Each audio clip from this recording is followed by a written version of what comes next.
So hello students. So এইটো আমাৰ ইলেক্ট্ৰোষ্টেটিকৰ part 3 lecture. Hope তোমালোকে আগৰগিলা ভালকে বুজি পালা।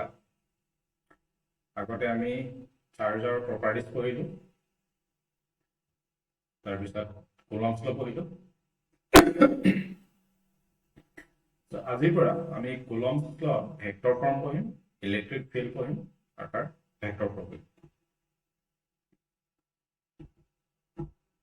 So first, Coulomb's law in vector form. So Coulomb's law আমি পঢ়িলো যে দুটা চাৰ্জ পাৰ্টিকুলৰ মাজত এটা পাৰ্টিকুলাৰ ফোৰ্স থাকে, সেই ফোৰ্সটো এট্ৰেক্টিভ বা ৰিপালসিভ নেচাৰ হ'ব পাৰে। সেইটো ডিপেন্ড কৰিব চাৰ্জ পাৰ্টিকুল কেইটাৰ নেচাৰ কেইটাৰ ওপৰত। খালি পজিটিভ হ'ব, নিগেটিভ হ'ব নে কি হ'ব তাৰ ওপৰত ডিপেন্ড কৰিব। সো এতিয়া যেহেতু কুলম্বছ লয়ে আমাক এটা ফোৰ্সৰ কথা কয়, গতিকে ফোৰ্স অবভিয়াসলি এটা ভেক্টৰ কোৱান্টিটি। গতিকে ভেক্টৰ কোৱান্টিটি যদি হয় তেতিয়াহ'লে কুলম্বছ লটো আমি এটা ভেক্টৰ ফৰ্ম পাম। তো আমি এতিয়া ফাৰ্স্ট টপিক আমাৰ হৈছে এতে কুলম্বছ law in vector.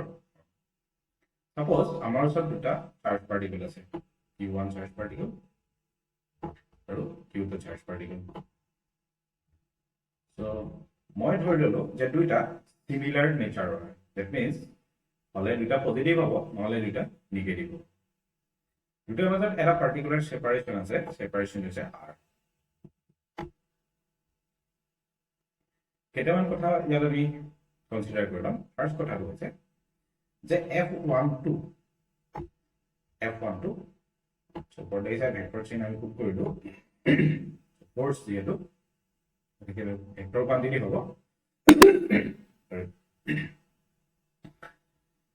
So F12 মানে আছে force on Q1 due to Q1 ৰ ওপৰত Q2 এ দিয়া force। এই Q1 ৰ ওপৰত Q2 এ Q1 ৰ ওপৰত force দিব এনেকে। So মই অলৰেডি কৈছো যে দুইটা সিমিলাৰ নেচাৰৰ হ'ব, তেতিয়াহ'লে এই ফোৰ্সটো অবভিয়াসলি ৰিপালসিভ নেচাৰৰ হ'ব। কাৰণ ই যদি পজিটিভ হৈ যায়, U positive, তেতিয়াহ'লে তাহাঁতি ৰিপালসিভ নেচাৰ হ'ব ফোৰ্সটো। গতিকে এই Q2 চাৰ্জটোৱে Q1 চাৰ্জক এইফালে ফোৰ্স দিব, ইয়ানফালে ই ঠেলিব, তাৰমানে এনেকে ঠেলিব। সেইকাৰণে মই ইন্ডিকেট কৰিবলৈ লিখি দিলো F12, তাৰ ডাইৰেকশন কোনফালে আছে, এইফালে আছে। এইটো ভেক্টৰ দি ৰিপ্ৰেজেন্ট কৰিলো। So force F12। Similarly, F21 means force on Q2 due to Q1. Q2 ওপৰত Q1 এ দিয়া force, এটা obviously repulsive হ'ব, আকৌ again এফালে যাব force on Q2 due to Q1. So F21. Next আমি ধৰিম position vector. So position vector চাগে মনত আছে যে যিকোনো এটা পাৰ্টিকুলাৰ position vector বুলি ক'লে আমি কৈছে সেই পাৰ্টিকুলটোৰ সাপোজ এটো কোঅৰ্ডিনেট সিস্টেম, ইয়াত এটা পাৰ্টিকুল আছে যেনিবা তোমাৰ p। So p position vector বুলি ক'লে অৰিজিনৰ পৰা এডাল ভেক্টৰ ড্ৰ কৰিম p লে। এইটো হৈছে এটা পজিশন ভেক্টৰ। সো তাৰমানে পজিশন ভেক্টৰ মানে কি অৰিজিনৰ পৰা সেই পাৰ্টিকুলটোলে কানেক্ট কৰা এডাল ভেক্টৰ। ঠিক আছে, এতিয়া আমি ফাৰ্স্ট কথাটো কম যে position vector from Q1 two Q2, Q1 ৰ পৰা Q2 লে পজিশন ভেক্টৰ। সো এইটো Q1 পাৰ্টিকুল, সো Q1 ৰ পৰা Q2 লে পজিশন ভেক্টৰ হৈছে এইটো R12 from 1 to 2. Similarly, R21 means position vector from Q2 to Q1. So Q2 পৰা Q1 লৈকে position vector যেনে আমি ইন্ডিকেট কৰিছো R21. So এই আমাৰ নোটেশন কি আমি ফাৰ্স্ট ক্লিয়াৰ কৰিলো। নেক্সট আমি কুলম্বছৰ কৈছিলো যে force F is equal to আছিল আমাৰ 1/4 by epsilon naught Q1 Q2 by R square. So এতিয়া তাকে আমি ভেক্টৰ ফৰ্মত লিখিম। এতিয়া ফাৰ্স্ট আমি লিখিম force on Q1 due to Q2 equal to 1/4 by epsilon naught q1 q2 তো থাকিবই লগতে আহিব কি কি আছে ইয়াত যে ফোর্স অন 1 ডিউ টু 2 একৰ ওপৰত দুইটোৱে দিয়া ফোৰ্স গতিকে আমি ডিসটেন্সটো কৰপৰা মেজাৰ কৰিম পজিশন ভেক্টৰ কৰপৰা মেজাৰ কৰিম অবিয়াসলি আমি q2 ৰ পৰা q1 লৈকে পজিশন ভেক্টৰ মেজাৰ কৰিব লাগিব গতিকে ইয়াত আমি যেটা লিখিম তেতিয়া আমি কি লিখিম তলত যেহেতু অকল ম্যাগনিটিউডটো লাগে গতিকে মই লিখিলো মডুলাস r12 তাৰমানে পজিশন ভেক্টৰ ফ্ৰম 2 to 1 যেহেতু ফোৰ্স কোনে দিছে 2 এ দিছে একক গতিকে 2 ৰ পৰা 1 লৈকে position vector from r to 1 যেহেতু তাৰ আমি ম্যাগনিটিউডটো লাগে গতিকে তাৰ মডুলাস লৈ মই স্কয়াৰ লিখিলো এতিয়া এই গোটেই বস্তুটো ভেক্টৰ ফৰ্মত ৰিপ্ৰেজেন্ট কৰিব লাগে গতিকে ভেক্টৰ ফৰ্মত ৰিপ্ৰেজেন্ট কৰিবলৈ হলে তাৰ লগত মই এটা ইউনিট ভেক্টৰ দিব লাগিব যোনটো ইউনিট ভেক্টৰ ডাইৰেকচন কি হ'ব এই ফোৰ্সৰ ডাইৰেকচনৰ সৈতে একে হ'ব গতিকে ইউনিট ভেক্টৰটো কি হ'ব কোৰ পৰা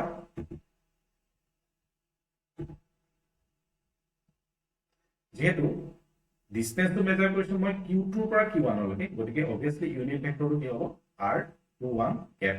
q2 ৰ পৰা q1 লৈকে ইউনিট ভেক্টৰ গতিকে ফাইনালি আমি কি পালো যে 1/4πε0 q1 q2 ডিভাইডেড বাই r2 মানে হৈছে কি অকল ম্যাগনিটিউডটো q1 আৰু q2 ৰ মাজত থকা সিম্পলি ডিসটেন্সটো অকল ডিসটেন্সৰ ভ্যালুটো তাৰ কোনো ডাইৰেকচনৰ কথা নাই গতিকে আমি মডুলাস r21 ভেক্টৰ মানে হৈছে r আৰু মডুলাস r12 ভেক্টৰ মানে হৈছে r আগৰ ডায়াগ্ৰামটোত আছে সো r21 মানে আছে ইয়াৰ পৰা ইয়ালৈকে ম্যাগনিটিউড r21 মানে আছে ইয়াৰ পৰা ইয়ালৈকে ম্যাগনিটিউড আৰু দুটা ম্যাগনিটিউড কাৰণ কি সমান আৰু অতি সমান সো ফাইনালি আমি কি পালো যে f12 equal to 1/4πε0 q1 q2 by r2 r21 cap similarly f21 vector that is force on q2 due to q1 equal to 1/4πε0 q1 q2 divided by ever কি হ'ব ওপৰৰ মেজাৰ কৰিম আমি q1 ৰ পৰা q2 গতিকে r12 মডুলাস স্কয়াৰ কাৰণ এবাৰ ফোৰ্স কোনে দিছে q1 এ দিছে q2 গতিকে আমি মেজাৰ কৰিম ডিসটেন্স মেজাৰ কৰিম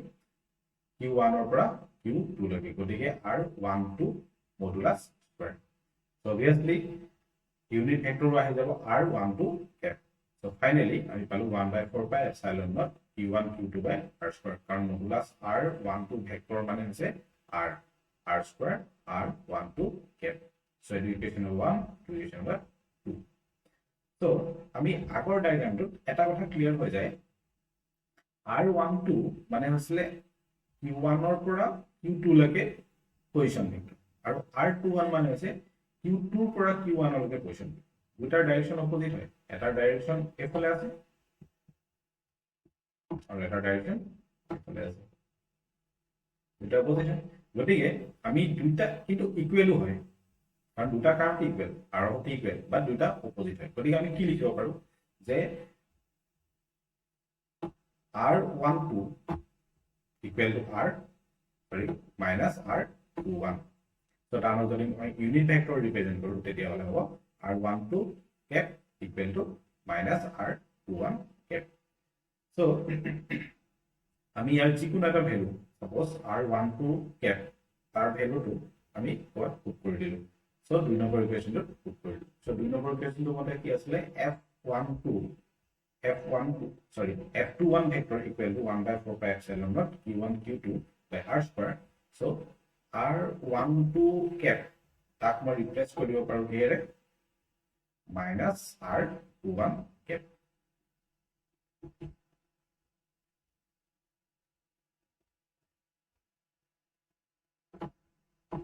so next আহিব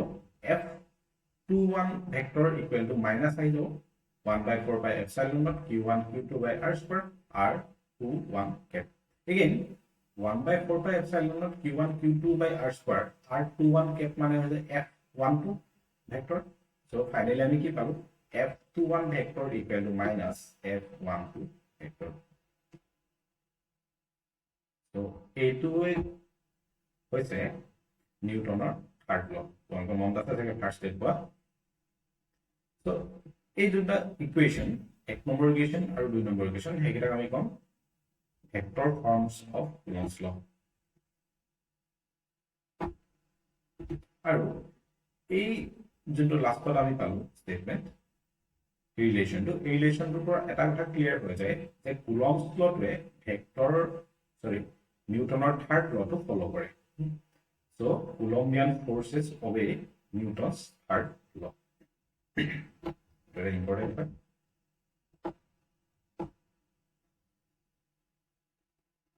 ইয়াৰ পিছত আহিব superposition principle so তোমালোকে superposition principle first year দুবাৰ পঢ়িছিলা অলৰেডি এবাৰ পঢ়িছিলা গ্ৰেভিটেশনাল ফোৰ্সৰ ক্ষেত্ৰত superposition principle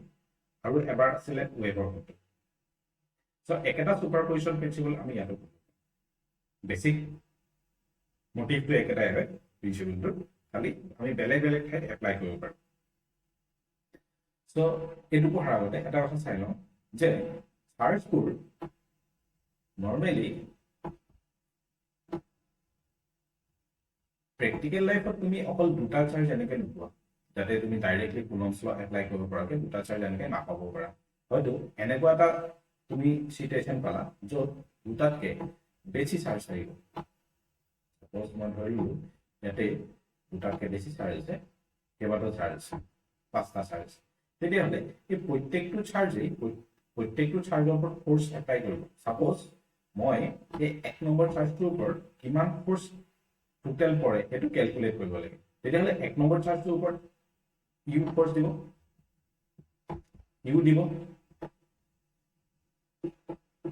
ইউ দিব পাৰে তো ইউ দিব পাৰে তো সব ফালৰ পৰা ফোৰ্স আহিব তো তাৰ ওপৰত টোটাল ফোৰ্স কি হ'ব তো টোটাল ফোৰ্স ক্যালকুলেট কৰিবলৈ আমি যোনটো প্ৰিন্সিপলৰ সহায় লম তাকে কোৱা হ'ব সুপাৰপজিশন প্ৰিন্সিপল so superposition principle মতে কি হ'ব the principle of superposition states that when a number of charges are interacting the total force on a given charge is the vector sum of the forces exerted on it due to all other charges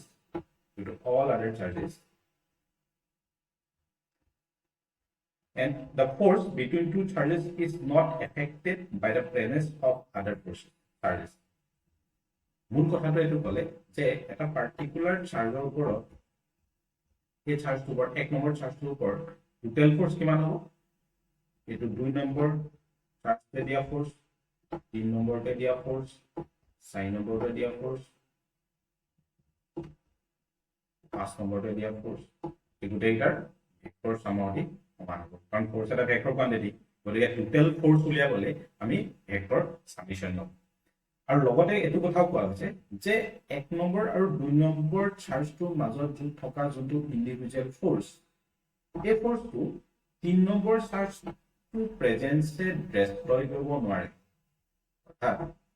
এক number suppose এক number আৰু 2 number charge এহে দুটাৰ মাজত এটা force আছে সে 5 Newton তো 3 নম্বৰটো যদি প্ৰেজেন্ট থাকে তেতিয়াও এহেতৰ মাজত ইন্ডিভিজুৱেল ফোৰ্স 5 নিউটন থাকে और 3 নম্বৰ যদি এবসেন্ট থাকে তেতিয়াও এহেতৰ মাজত ইন্ডিভিজুৱেল ফোৰ্স 5 নিউটন থাকে তাৰ মানে বেলেগ এটাৰ প্ৰেজেন্সে দুটা পাৰ্টিকুলাৰ চাৰ্জৰ মাজত ফোৰ্সটো এটো চেঞ্জ কৰিব নোৱাৰে বাট এক নম্বৰ 3 নম্বৰটোৰ প্ৰেজেন্সে এক নম্বৰটোৰ ওপৰত টোটাল ফোৰ্স চেঞ্জ কৰি দিব পাৰিব ঠিক আছে সো এটো হৈছে সুপাৰপজিশন প্ৰিন্সিপল সো নেক্সট সুপাৰপজিশন প্ৰিন্সিপলৰ এপ্লাই কৰিবৰ কাৰণে আমি এটা চাৰ্জৰ সিস্টেম হল সিস্টেম মানে হৈছে দুটা চাৰ্জ থাকিব পাৰে তাতকে বেছি চাৰ্জ থাকিব পাৰে আমি হয়তো তিনটা চাৰ্জৰ কথা ধৰি লম আৰু এটা পাৰ্টিকুলাৰ চাৰ্জৰ ওপৰত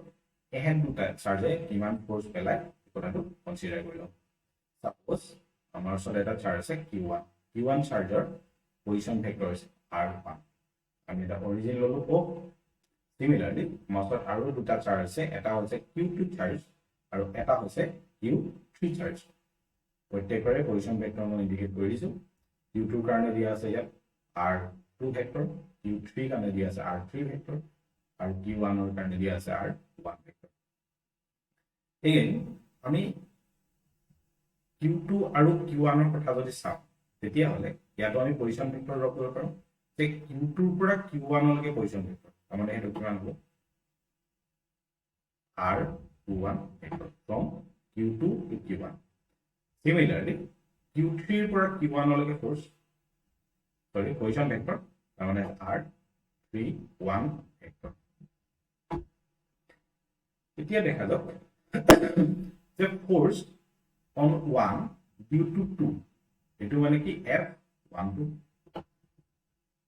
যদি তুমি ভাবি লোৱা গোটেইটা সিমিলাৰ নেচাৰ বুলি তাৰমানে গোটেইটা পজিটিভ চাৰ্জ বুলি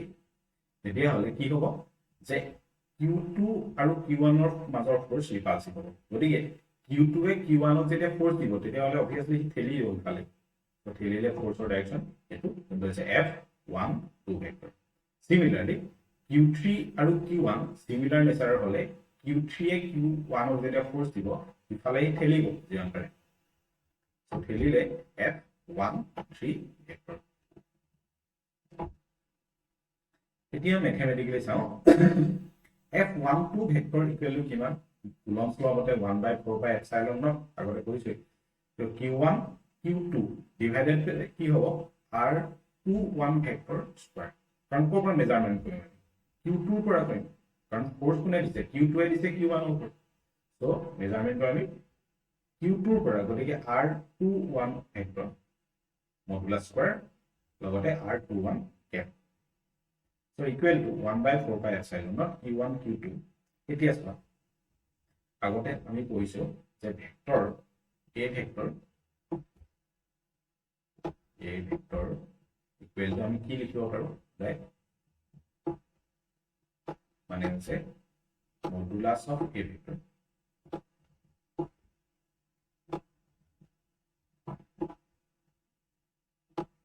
মডুলাস অফ A ভেক্টৰ লগত কি থাকে হলে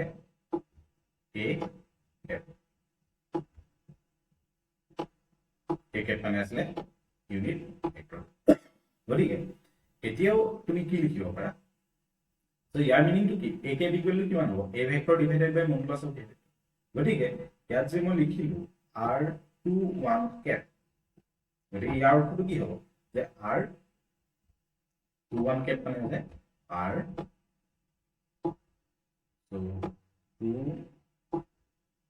1 vector divided by modulus of R 2 1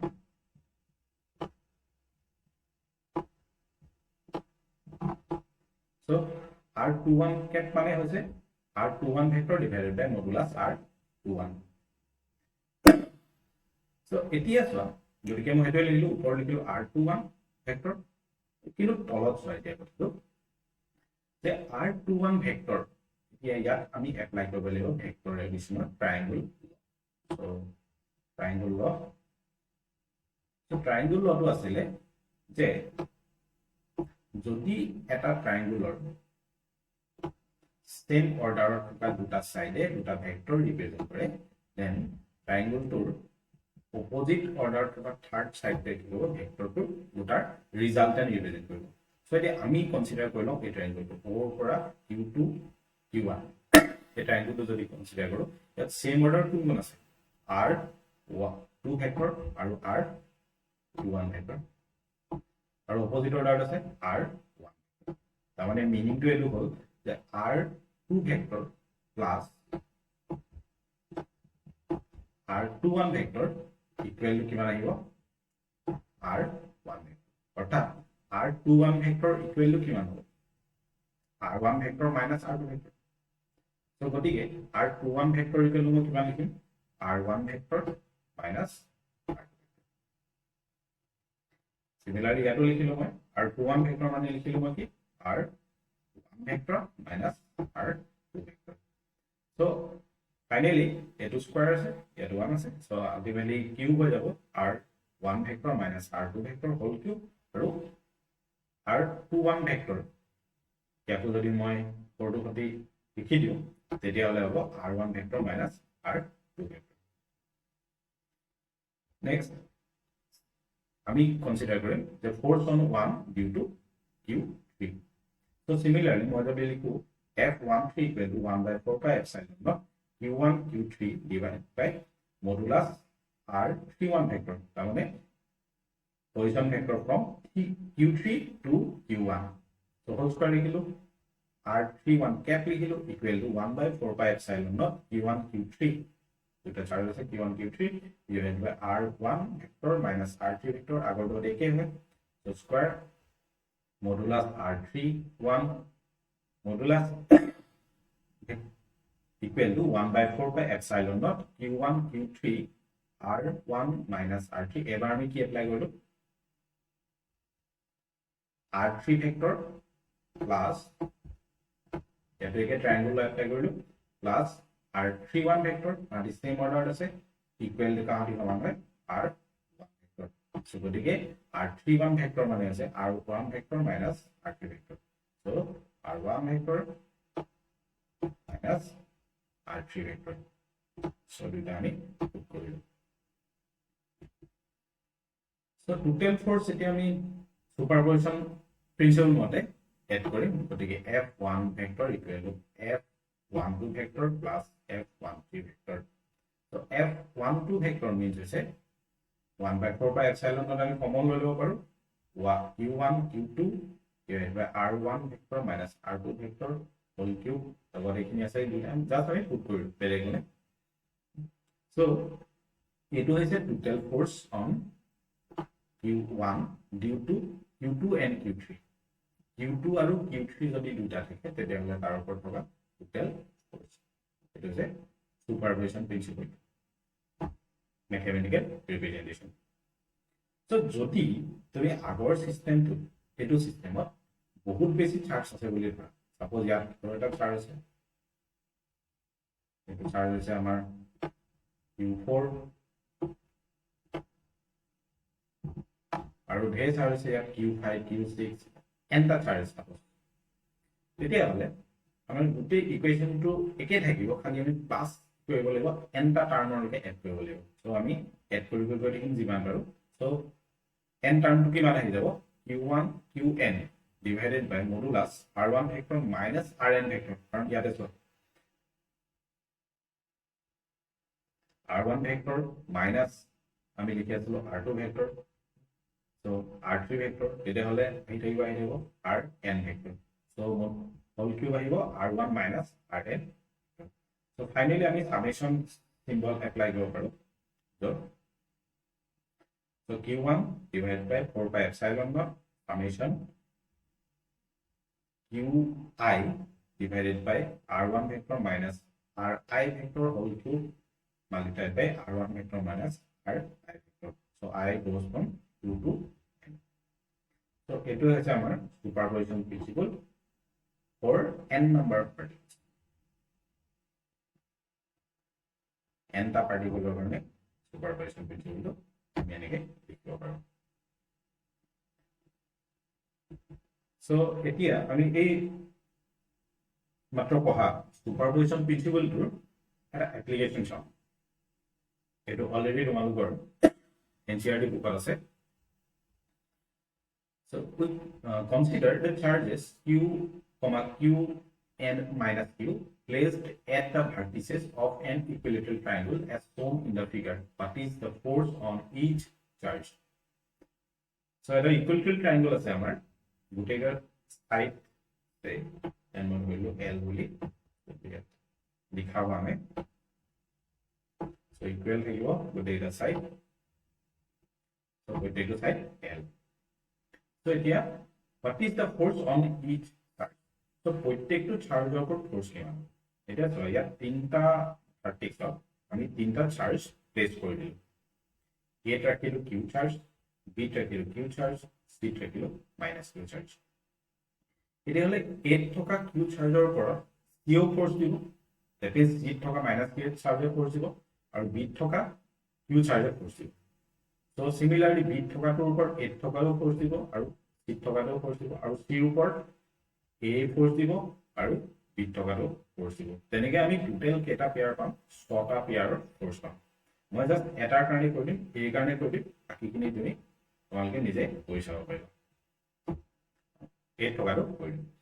So মই ধৰি ললো যে FAB means কি force on Q at A due to Q at B. A থকাটোৰ ওপৰত B এ দিয়া force, B থকা Q charge দিয়া force. Similarly, FAC মই consider কৰিলো যে force on Q at A due to minus Q at C. এতিয়া আমি লটো apply কৰিলে so first আহিব FAB force on A due to B. এতিয়া A যোনটো Q charge আছে এই Q charge টোৰ ওপৰত কোনে force apply কৰিব এইটো Q charge force apply কৰিব so দুইটা similar nature হয় দুইটা positive charge এটো positive হয় দুইটা পজিটিভ চাৰ্জ যদি হয় তেতিয়া হলে বি থকা চাৰ্জটোৱে এ থকা চাৰ্জটো কি কৰিব ৰিপেল কৰিব মানে যিমান পাৰে ইফালে ঠেলিব সো ঠেলিবৰ কাৰণে ফোৰ্সৰ ডাইৰেকশন কোনটো আমাৰ এইটো ফোৰ্সৰ ডাইৰেকশন সো এটা হৈছে আমাৰ কি F A B similarly FAC মানে হৈছে force on A due to C এটা C থকা চাৰ্জটো কি মাইনাস Q চাৰ্জ আৰু A থকা চাৰ্জটো হৈছে প্লাস Q চাৰ্জ সো দুইটাৰ মাজত কি ফোৰ্স হ'ব অ্যাট্ৰাকটিভ সো অ্যাট্ৰাকটিভ ফোৰ্স মানে C টোৱে C থকা চাৰ্জটো A থকা চাৰ্জটো যিমান পাৰে নিজৰ ফালে টানিব সো টানিব মানে কি সো ফোৰ্স এফালে গ'ল সো ডাইৰেকশন সো যোনটো আমি কি কম FAC force on A due to C So A দুটা হৈছে ফোৰ্সৰ ডাইৰেকশন এতিয়া এ টোটাল ফোৰ্স কি হ'ব ভেক্টৰ সুপাৰপজিশন প্ৰিন্সিপল মতে টোটাল ফোর্স কি হ'ব force on A the total force on A equal কি হ'ব force on A due to C plus force on A due to B দুটাটো আমি ভেক্টৰ সামেশন কৰিম সো এতিয়া যদি আমাক ফোৰ্সৰ ম্যাগনিটিউড উলিয়াবলৈ দিয়ে তেতিয়া হলে আমি কি লিখিম just FA equal to আগৰ ভেক্টৰ এডিশনৰ ৰুল মনত আছে চাগে যে ৰুট ওভাৰ ইছলে a square plus b square plus twice ab cos theta তো আমি ইয়াতে কি লিখিম root over f ab square plus f ac square plus twice f ab plus f ac তো cos থিটা থিটাৰ ভ্যালু কিমান হ'ব এটা সো এটো অলরেডি কৈছে ইকুইলেটারাল ট্রায়াঙ্গল গটিকে এটো এঙ্গেল কিমান 60 ডিগ্রি ইকুইলেটারাল ট্রায়াঙ্গল যদি হয় তেতিয়া হলে প্রত্যেকটা এঙ্গেল কিমান 60 ডিগ্রি হয় তো 60 ডিগ্রি যদি হয় এটো সাইডে কিমান বাকি থাকিব 180 minus 60 তো 180 minus 60 মানে 120 তো cos 120 ডিগ্রি এতিয়া আমি অলরেডি দেখিলো ডায়াগ্রামটো যে প্রত্যেকটা চাৰ্জৰ ভ্যালু সমান all the charges are of equal magnitude প্ৰত্যেকটা চাৰ্জৰ ম্যাগনিটিউড ইকুৱেল গতিকে গোটেইটা ফোৰ্সৰ ম্যাগনিটিউড সমান হ'ব কাৰণ ডিসটেন্সটো গোটেইটাৰে L বুলি ক'লৈ মই A আৰু B মাজৰ ডিসটেন্স L A আৰু C মাজৰ ডিসটেন্স L আৰু C আৰু B মাজৰ ডিসটেন্স L গোটেইটাৰ মাজৰ ডিসটেন্স সমান হয় গোটেইটা চাৰ্জৰ ভ্যালু সমান হয় গতিকে অবিয়াসলি গোটেইটা ফোৰ্স ৰ ম্যাগনিটিউড সমান হ'ব মাত্ৰ আমাৰ ডাইৰেকশন বেলেগ বেলেগ so the force has same magnitude গোটেইটাৰ মাজত ফোৰ্স সমান সো FAB equal to অকল ম্যাগনিটিউড উলিয়াইছো মই equal to 1/4 pi epsilon not দুটাৰ ভ্যালু q into q মানে q square divided by distance square L square similarly FAC equal to 1/4 pi epsilon not q square divided by L square so দুইটাৰ value সমান হয় আৰু দুইটাৰ value মই ধৰি ললো যে তাহাঁতৰ ভ্যালু একৰতি গতিকে মই কি লিখিম ফৰ ইকুৱেশন FAB মানে কি লিখিম F so FAC মানে F ইয়াটো F আৰু ইয়াটো F গতিকে মোৰ কি হৈ যাব ইকুৱেশনটো কি বনিব যে F square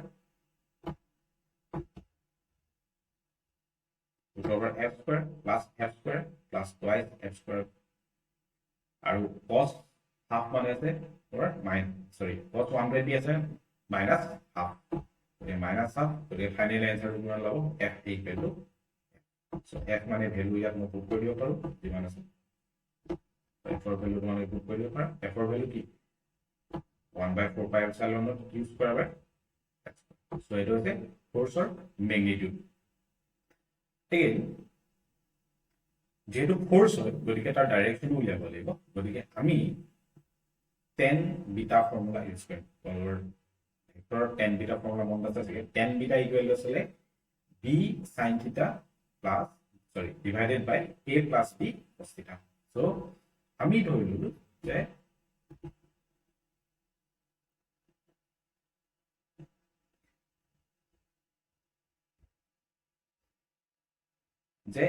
FAC আৰু FAB এহেন দুইটাৰ ফলত যোনটো ৰিজাল্টেন্ট পালো that means f so FA ভেক্টৰে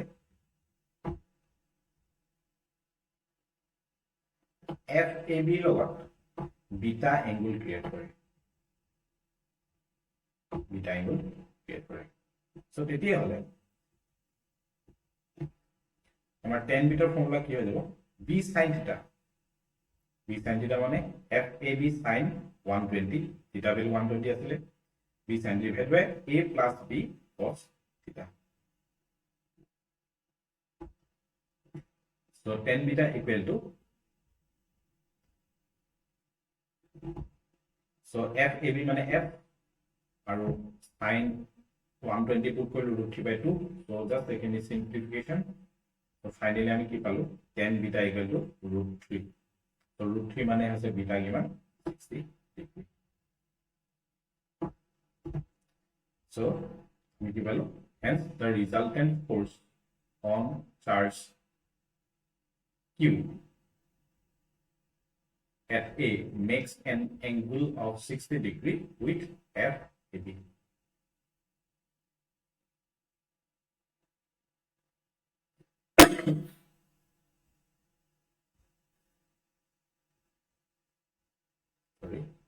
এটো beta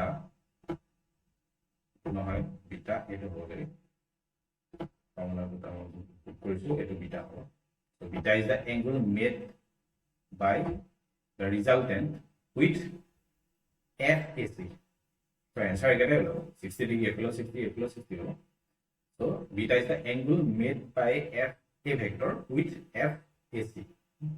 so finally our answer ওলা লাগিব with FAC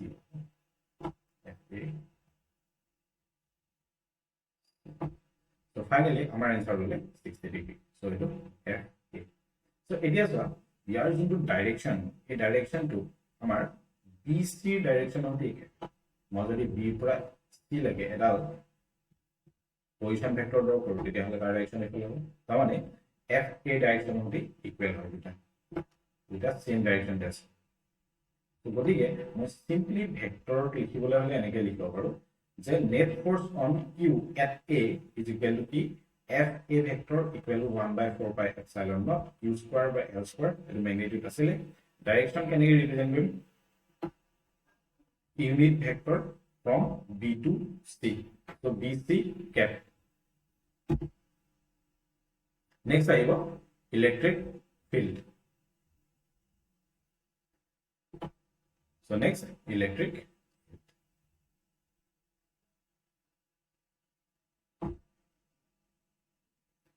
so what is field so electric field ৰ কাৰণে আমি এটা কথা ক্লিয়াৰ কৰি ল'ব লাগিব field কি বস্তু হয় field টো এটা জেনেৰিক টাৰ্ম হয় so field মানে আমি যিকোনো কথা বুজিব পাৰো সাপোজ আমি এখন ক্ৰিকেট ফিল্ড বুলি যদি কওঁ তেতিয়া ক্ৰিকেট ফিল্ড মানে এনেকুৱা এখন ফিল্ড এনেকুৱা এটা ৰিজিয়ন হয় এনেকুৱা এটা অঞ্চল হয় যোনটো ৰিজিয়নত ক্ৰিকেট খেলা হয় লগতে যোনটো ৰিজিয়নত ক্ৰিকেটৰ যোনখিনি rule regulation থাকিব এই rule regulation খিনি ফলো কৰা হ'ব সিমিলাৰলি তুমি ক'ব পাৰা ফুটবল ফিল্ড সো ফিল্ড মানে বেলেগ কোনো ফিল্ড মানে আছে এটা ৰিজিয়ন এটা পাৰ্টিকুলাৰ ৰিজিয়ন যোনটো ৰিজিয়নত কিছুমান পাৰ্টিকুলাৰ rule regulation ফলো কৰা গতিকে ইলেক্ট্ৰিক ফিল্ড মানে হ'ব এনেকুৱা এটা ৰিজিয়ন এনেকুৱা এটা অঞ্চল যোনটো অঞ্চলৰ ভিতৰত ইলেক্ট্ৰিচিটিৰ কিছুমান rule regulation ফলো কৰা so হেতুকে কোৱা হ'ব ইলেক্ট্ৰিক field so এতিয়া ইয়াক আৰু অলপ স্পেসিফিক কৰিব লাগে কাৰণ ফিজিক্সত পঢ়োতে আমি তাৰ ভ্যালু উলিয়াব লাগিব কাৰণ নিউমেৰিকেল ভ্যালু নহলে আমি বেলেগ কৰিব নোৱাৰো গতিকে তাক আৰু অলপ স্পেসিফিক কৰিবৰ কাৰণে এই টাৰ্মটো লিখা হ'ব ইলেক্ট্ৰিক ফিল্ড ষ্ট্ৰেংথ বা ইলেক্ট্ৰিক ফিল্ড ইন্টেন্সিটি বা সিম্পলি ইলেক্ট্ৰিক ফিল্ড বুলিও ক'ব পৰা যায় তাক ডিফাইন কৰাৰ ধৰণটো অকণ বেলেগ সাপোজ আমাৰ ওচৰত এটা চাৰ্জ আছে যোনটো চাৰ্জ আছে কিউ তেতিয়া এই কিউ যেতিয়া এটা চাৰ্জ থাকিব তেতিয়াহ'লে ইয়াৰ আশে-পাশে ই তাৰ সাৰাউণ্ডিংছত এনেকুৱা এটা ৰিজিয়ন ক্ৰিয়েট কৰি ল'ব যোনটো ৰিজিয়নত বেলেগ চাৰ্জ পাৰ্টিকুল আহিলে সেই চাৰ্জ পাৰ্টিকুলটোৱে ফোৰ্স এক্সপেৰিয়েন্স কৰিব সাপোজ এটো কিউ তেতিয়াহ'লে সাৰাউণ্ডিংছত এটা সাৰ্কুলাৰ ৰিজিয়ন ক্ৰিয়েট কৰি ল'ব এই ৰিজিয়নটোৰ ভিতৰত মই বেলেগ এটা চাৰ্জ পাৰ্টিকুল আহিব যোনটো নাম হৈছে প্লাছ তো তেতিয়াহ'লে এই কিউ আৰু কিউ নটৰ মাজত ফোৰ্স থাকিব কিউ নটে ফোৰ্স এক্সপেৰিয়েন্স কৰিব এতিয়া ইয়াত এই যোনটো কিউ হয় তাক কোৱা হ'ব সোৰ্স চাৰ্জ তাৰমানে সোৰ্স চাৰ্জ কেলে ই ফিল্ডখন ক্ৰিয়েট কৰিছে ইলেক্ট্ৰিক ফিল্ড ক্ৰিয়েট কৰিছে আৰু যোনটো কিউ নট হয় কিউ নটটো হৈছে টেষ্ট চাৰ্জ কিউ নটটো হৈছে টেষ্ট চাৰ্জ যোনটোৱে টেষ্ট কৰিব ইলেক্ট্ৰিক ফিল্ডখন কিমানলৈকে প্ৰেজেন্ট আছে তাৰমানে কিউ নটটো যদি মই এই ৰিজিয়নটো বাহিৰত ৰাখি দিওঁ তেতিয়াহ'লে ই ফোৰ্স নাপায় আৰু তাক কিউ নট যদি মই ভিতৰত ৰাখি দিওঁ ইয়াত তেতিয়াহ'লে ই ফোৰ্স পাব তাৰ মানে কিউ নটে টেষ্ট কৰিব যে ফিল্ডখন কিমানলৈকে আছে বা ফিল্ডখনৰ অৱস্থিতি কিমানলৈকে সো ম্যাথমেটিক্যালি তা কেনেকৈ ডিফাইন কৰা হ'ব দা electric field or electric field strength or electric field intensity তুমি যিকোনো এটা মান দিব পাৰা at a point is defined as the electrostatic force experienced by a unit positive test charge placed at that point without disturbing the position of the source charge তাৰমানে এই test চাৰ্জটোৱে কিমানখিনি force experience কৰে আৰু লগতে হ'ব লাগিব কি test চাৰ্জটো এটা ইউনিট পজিটিভ চাৰ্জ হ'ব লাগিব যিমানখিনি ফোৰ্স এক্সপেৰিয়েন্স কৰে এটা পাৰ্টিকুলাৰ পইণ্টত সেই ফোৰ্সখিনিয়ে কোৱা হ'ব ইলেক্ট্ৰিক ফিল্ড কাৰণ চোৱা ফোৰ্সটো ডিপেন্ড কৰিব ডিসটেন্সৰ ওপৰত যদি টেষ্ট চাৰ্জটো মই ফোৰ্স চাৰ্জটো খুব বেছি ওচৰত ৰাখোঁ তেতিয়াহ'লে ফোৰ্স বেছি হ'ব তাৰপৰা যদি মই আঁতৰত ৰাখোঁ ইয়াত ৰাখোঁ তেতিয়াহ'লে ফোৰ্স কম হ'ব গতিকে এই টেষ্ট চাৰ্জটোৰ ওপৰত যিমানটো ফোৰ্স হ'ব সেই ফোৰ্সটোকে কোৱা হ'ব ইলেক্ট্ৰিক ফিল্ড খালি মন কৰিবলগীয়া কথা এইটোৱে যে টেষ্ট চাৰ্জটো সদায় ইউনিট পজিটিভ হ'ব লাগিব তাৰ ভ্যালু 1 হ'ব লাগিব 1 কুলম হ'ব লাগিব লগতে আৰু এটা পইণ্ট আছে ইয়াত এতিয়া চোৱা এই কিউটোৱে কিউ নটৰ ওপৰত ফোৰ্স দিব আৰু সেই ফোৰ্সটোকে আমি কম ইলেক্ট্ৰিক ফিল্ড সিমিলাৰলি কিউ নটেওটো কিউ ফোৰ্স দিব Suppose Q note Q force the FLA thela mai bile. Charge to alab FLA gusi ahile. E jetia Q charge to FLA gusi ahibo tetia hole ei gote region to juntu region or kotha ami koisilu surroundings or toka juntu puronia onchol ei oncholu shift ho jabo agor lega na thaibo charge to kan display chole so e jetia shift ho jabo tetia hole amar calculation to kote kheli meli electric field or hisab to uliabe amar eta kheli meli গতিকে তাৰ কাৰণে আমি কি ধৰিম যে যোনটো charge আছে Q not চাৰ্জটোৰ ভ্যালুটো ইমান বেছি সৰু হয় যাতে ই কিউ ওপৰত ফোৰ্স এপ্লাই কৰিব নোৱাৰে বৰ বেছি সো হেকাৰণে আমি কি কৰিলো ডেফিনেশনটো লাষ্টত কোৱা আছে যে placed at that point without disturbing the position of source charge to position to disturb নোহোৱাকে So, আকৌ এবাৰ কৰিছো ডেফিনেশনটো the electric field or electric field strength or electric field intensity at a point is defined as the electrostatic force experienced by a unit positive test charge placed at that point without disturbing the position of the source charge. So, source charge to position to disturb নোহোৱাকে আমি সব কামখিনি কৰিব লাগিব so finally electric field mathematical expression কি হ'ব F divided by Q naught যেহেতু already কৈছো কিউ নটৰ ভ্যালু কি হ'ব লাগিব ইউনিট হ'ব লাগিব গতিকে ইউনিট বনাবলৈ হলে আমি তাক ডিভাইড কৰি দিব লাগিব তো লগতে এইটো কথাও কৈ আছিলে যে কিউ নটৰ ভ্যালুটো কি হ'ব লাগিব বহুত বেছি স্মল হ'ব লাগিব সেইকাৰণে ডেফিনেশ্যনটো আমি কি লিখো limit Q naught tends to 0 f vector divided by q naught so it is a electric field or electric field strength or mathematical expression